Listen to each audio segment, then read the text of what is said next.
Maswerteng hapon po mga ka-STL. Narito na po ang resulta ng STL Pangasinan para sa araw na to, second draw. May 16, 2025, araw ng Biyernes.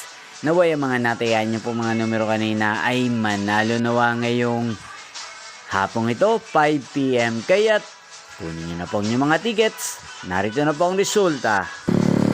Ang mga numerong nanalo sa STL Pangasinan ngayong hapong ito, May 16, 2025, 5 PM. Second draw result, 38 at 6 in exact order. Sa lahat po ng tumaya kanina sa STL Pangasinan para sa second draw na 38 at 6. Congrats po sa inyo, panalo po kayo.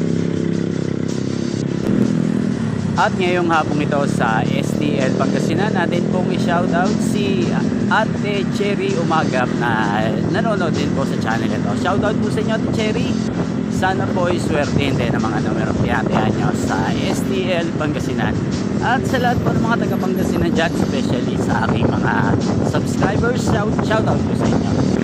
Kung napanood ang resulta ng STL Pangasinan sa channel na to, Roderick Hernandez TV, maraming salamat po sa patuloy niyo pong panonood at pag-suporta sa aking channel. Magkita-kita po muli tayo mamayang 8:45 PM para sa third draw result ng STL Pangasinan.